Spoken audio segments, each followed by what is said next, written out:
دنیا میں ایسے لوگ بھی گزرے ہیں جو لباس نہیں پہنتے. میں جب کینیڈا میں تھا نا ابھی پچھلے ہفتے, نیوڈ لڑکے لڑکیوں کا بائکوں پہ دھرنا چل رہا تھا. میں نے نہیں دیکھا, آپ بولے مفتی صاحب وہ دیکھنے گئے تھے, میں چاہتا دیکھ سکتا تھا لیکن نہیں دیکھا. تو وہ بالکل برہنہ, ان کی دلیل یہ تھی کہ جو لباس کی حکومت نے پابندی لگائی ہوئی ہے یہ فطرت کے خلاف ہے.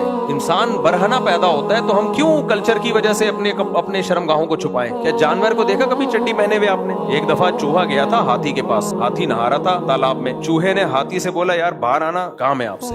ہاتھی کے لیے دریا سے باہر نکلنا آسان ہے. ہاتھی نے کہا یار مجھے گھنٹہ لگے گا باہر نکلنے میں ہاتھی ہوں, تیری طرح تھوڑی ہوں نکلا اور چلا گیا. بتا دے کیا کام ہے؟ چوہے نے کہا نہیں بہت ضروری کام ہے باہر. ہاتھی بےچارا گھنٹوں محنت کر کے باہر نکلا. چوہے نے کہا بس واپس چلا گیا. ہاتھی نے کہا پھر نکالا کیوں تھا؟ کہتا میں دیکھ رہا تھا میرا انڈر ویئر پہن کے تو نہیں نہا رہا. چوہے نے کہا میں یہ دیکھنا چاہ رہا تھا کہ میرا انڈر ویئر پہن کے تو نہیں نہا رہا. تو جانوروں کا لباس نہیں ہوتا؟ وہ کہتے ہیں نہیں ہے نا, تو انسان بھی تو حیوان ہی ہے.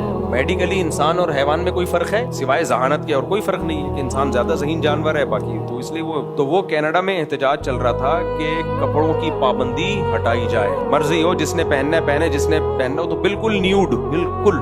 حالانکہ وہ کپڑے جس کی پابندی ہے وہ ہیں کیا؟ 2-3 اسٹیکر رہ گئے. 2-3 اسٹیکروں کو وہ کیا کہتے ہیں؟ لباس. اس کی وہاں پابندی ہے کہ وہ 3-4 اسٹیکر چپکانا ضروری ہے, اس کے بغیر آپ پبلک پلیس میں نہیں جا سکتے. تو اس پہ احتجاج چل رہا تھا کہ نہیں جا سکتے ہیں. تو وہ کہتے ہیں یہ نیچر ہے. اب کیا کر لو, آپ عقل سے ثابت کر سکتے ہو؟ آپ کہو گے بھائی کیسے سمجھائیں کہ یہ غلط ہے؟ عقل ہر فیصلہ نہیں کرتی. انسان کو تربیت کی ضرورت ہے, جسمانی بھی روحانی بھی. دیکھو جانور کا بچہ پیدا ہوتے ہی, بکری کا بچہ دودھ پیتا ہے, گوشت کھائے گا وہ نہیں. شیر کا بچہ پیدا ہوتا ہی گوشت کھائے گا, دودھ پیے گا. گھاس کھائے گا نہیں. انسان کا بچہ پیدا ہوتا ہی گوبر بھی رکھ دو نا وہ بھی کھا جائے گا. اب بتاؤ جانور زیادہ ذہین ہے یا انسان؟ بولو نا انسان. تو انسان تو فطرت پہ چل نہیں رہا. اس کے سامنے انگارہ رکھ دو بچے کے سامنے وہ بھی کھا جائے گا. تمام دوائیں بچوں کی پہنچ سے دور رکھیں, کیوں لکھا ہوتا ہے بھائی بچہ کچھ بھی کھا جائے گا؟ بلی کا بچہ نہیں کھائے گا کچھ بھی, حالانکہ ذہین انسان زیادہ ہے. تو یہ اس کی علامت ہے, انسان ذہین تو بہت ہے لیکن تربیت کا محتاج ہے. مادی تربیت اس کو ماں باپ اور کلچر دے گا, اور روحانی تربیت اس کو